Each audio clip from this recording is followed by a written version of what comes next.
శ్రీ గురుభ్యో నమః.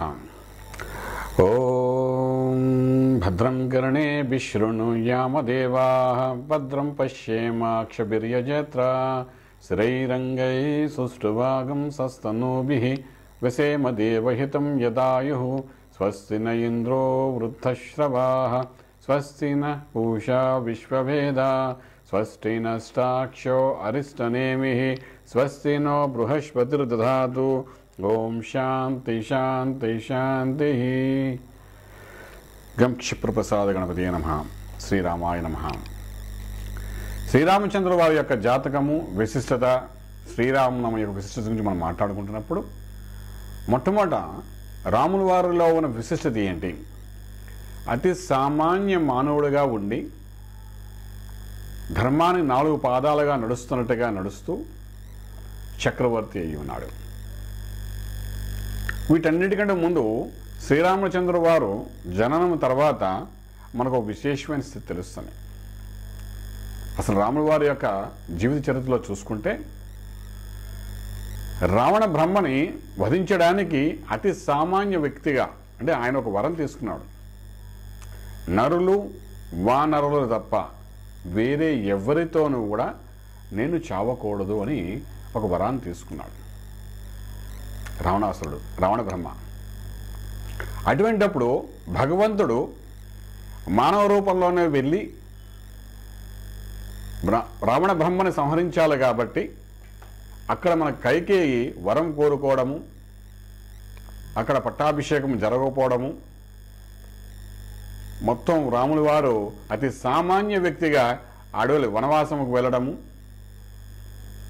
అతి సామాన్య వ్యక్తిగా వెళ్తుంటే అడవిలో వానరుల యొక్క స్నేహం జరగడము, వారి యొక్క సహాయ సహకారాలతో లంక ప్రయాణం అవ్వడము, లంకలో శ్రీ విశ్వబ్రహ్మ అంటే మనకు రావణ బ్రహ్మ అయినటువంటి రావణాసురుడిని అతి సామాన్య వ్యక్తిగా మానవుడిగా వానరుల యొక్క సహాయంతో వధించడము, విభీషణుడు అక్కడ పట్టాభిషేకం చేయడము, అది జరిగిన తర్వాత రాజుగా పట్టాభిషేకం చేసుకోవడం.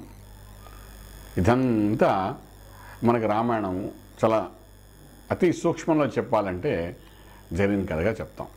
అంటే ఇక్కడ ఏమైందంటే ఆ రావణ బ్రహ్మను చంపడానికి, సంహరించడానికి నరులు వానరులు తప్ప వేరు ఎవరితోని కూడా నా యొక్క సంహారం జరగకూడదు. అంటే నరులు ఏం చేయగలుగుతారులే, వానరులు ఏం చేయగలుగుతారే, వాళ్ళు కోతులు వానరుడు, అదేవిధంగా నరుడు అతి సామాన్య వ్యక్తిని అన్నేం చేయగలుగుతాడులే, చిన్నవాడు కదా అని వాళ్ళని పక్కన పెట్టి అతి బలవంతులు దేవతలు ఎవరితోని కూడా రాక్షసులతో కానీ గంధర్వులతో కానీ కింపురుషులతో కానీ వృక్షముల ద్వారా కానీ పక్షుల ద్వారా కానీ ఎవరితోని జంతువుల ద్వారా ఎవరితోని కూడా చావు లేకుండా ఆయన వరం కోరుకున్నాడు. అక్కడ ఈశ్వరుడు ఇచ్చాడు అక్కడ వరం. అటువంటి వరం ఇచ్చిన తర్వాత రాముల వారి యొక్క జననం జరిగింది. ఎందుకంటే ఆ రావణ బ్రహ్మని సంహరించడానికి మానవుడిగా ఉంటేనే ఆ సంహారం జరుగుతుంది. అంచేత ఇక్కడ కైకేయిని కూడా తప్పుగా అనుకోవడం వీల్లేదు. అక్కడ ఆవిడ కోరుకుంది కాబట్టి పట్టాభిషేకం జరగలేదు. జరిగి ఉంటే రావణాసురుడిని చంపడానికి అవకాశం కలిగేదే కాదు రాముల వారికి.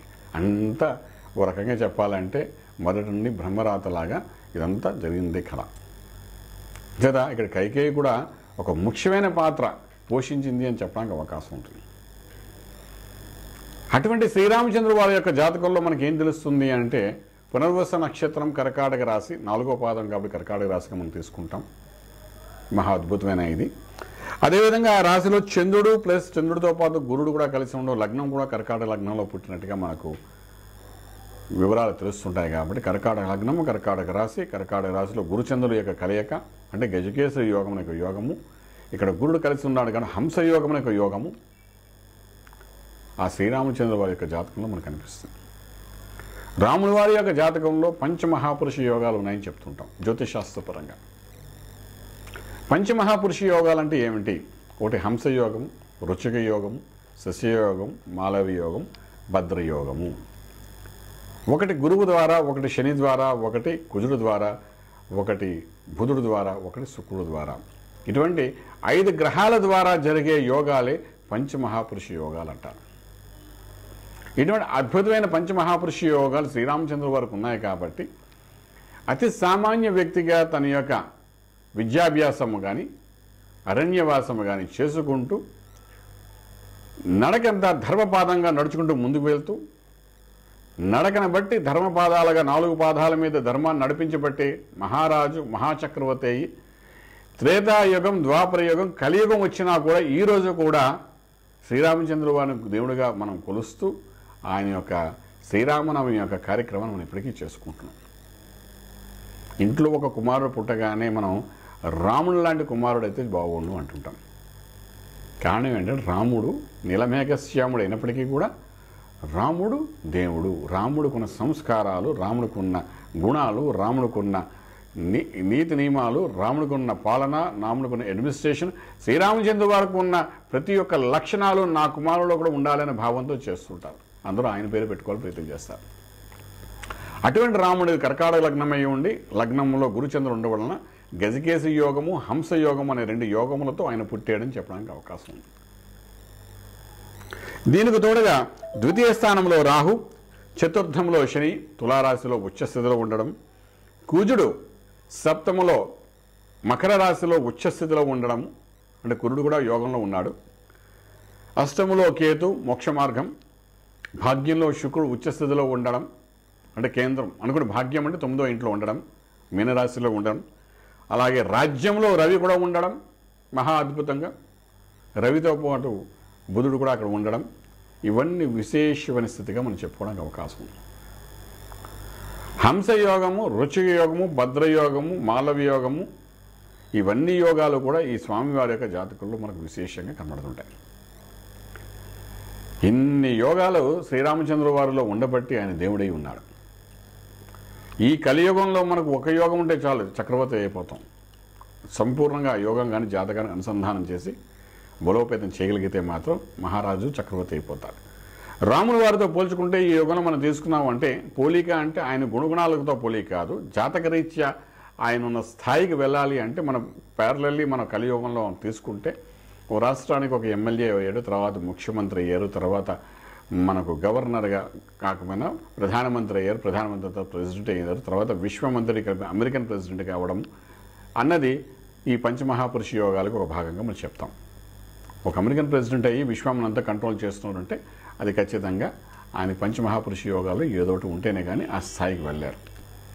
కనీసం అందులో 4 యోగాలు ఉన్నా మన దేశానికి ప్రధానమంత్రిగా ఉండడానికి అవకాశం ఉండదు. అంటే నిత్యం భారతదేశంలో ప్రధానమంత్రిగా ఉండి దేశానికి కొన్ని సంవత్సరాల పాటు ఏలాలంటే కనీసం పంచమహాపురుష యోగాల్లో కనీసం ఒక 4 అయినా ఉండాలి.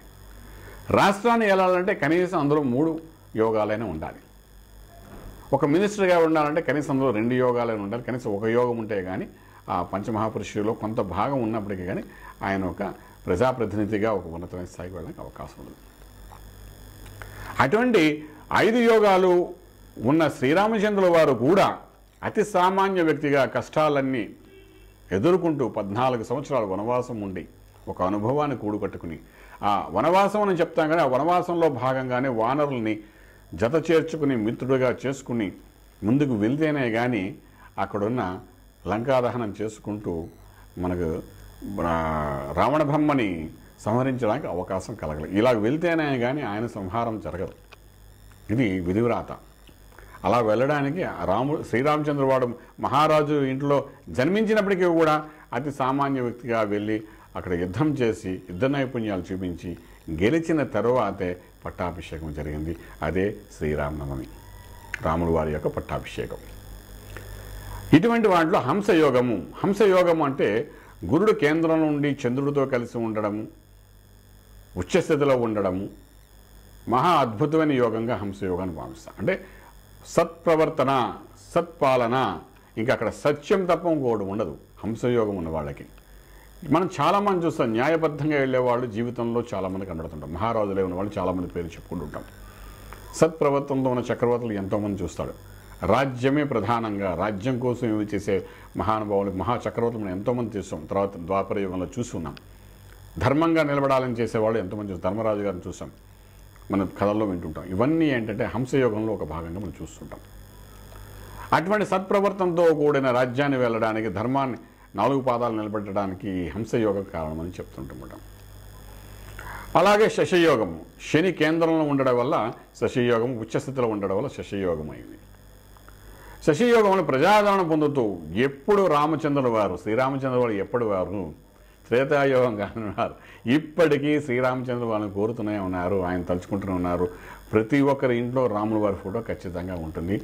వీధికి ఒక రామాలయం ఉండేది ఒకప్పుడు కూడా, ఇప్పుడు కొద్దిగా మారింది కానీ రామాలయం ఇప్పటికీ ఉండేది. పూర్వకాలంలో అగ్రహాలు చూస్తే ప్రతి వీధిలోనే ఒక రామాలయం ఉండేది. దానికి కారణం ఏంటి?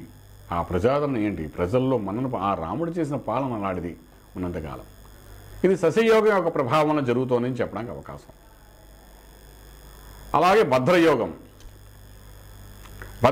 ద్వారా మనకేంటంటే రాజరికం అంటే అన్యాయం మనం జరగకుండా రాజ్యాన్ని వెళ్తూ రాముల కాలంలో ఉంటాయి. ఇంటిలో కానీ తలుపులు వేసుకోవడం అనేది ఉండేది కానీ, ఒక దొంగతనం కానీ, ఒక దొరతనం కానీ, ఒక హింస కానీ ఏమి జరిగేదే కానీ. ఎప్పుడు చూసినా ఎక్కడ చూసినా దాన ధర్మాలతోనే ఎంతో అద్భుతమైన పాలన చేస్తుండేవారట.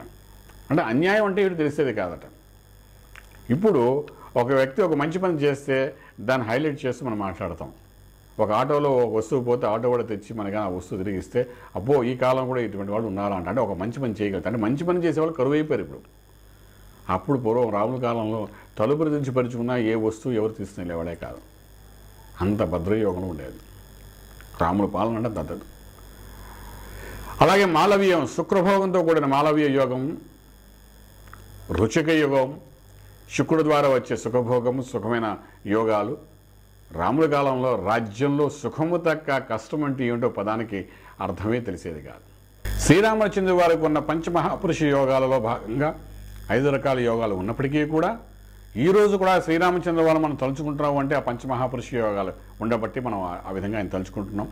కలియుగంలో కూడా రామనామం చేసిన వారికి ఎటువంటి దోషములు లేకుండా విశ్వంలో ఏది సాధించాలన్నా సాధించగలుగుతాం. కాబట్టి ఆ రామనవమి నాడు అది రాముని వారి జన్మదినం అనుకోండి, రాముని వారి యొక్క కళ్యాణం అనుకోండి, రాముని వారి పట్టాభిషేకం అనుకోండి, ఏదైనప్పటికీ శ్రీరామనవమి నాడు మనం చేసే రామనామ స్మరణము సంవత్సరం పొడుగునా ఆ రాముని యొక్క కటాక్షంతో అద్భుతంగా ధనధాన్యాలతో అష్టైశ్వర్య భోగభాగ్యాలతో చక్కగా ముందుకు వెళ్తానని ఒక నమ్మకముతోని, ఒక విశ్వాసముతోని ఆ రాముని వారు మరొక్కసారి నమస్కారం చేసుకుంటే ఓం శ్రీరాము, ఓం నమో నారాయణాయ నమః, లోకా సమస్తా సుఖినో భవంతు, ఓం శాంతి శాంతి శాంతి.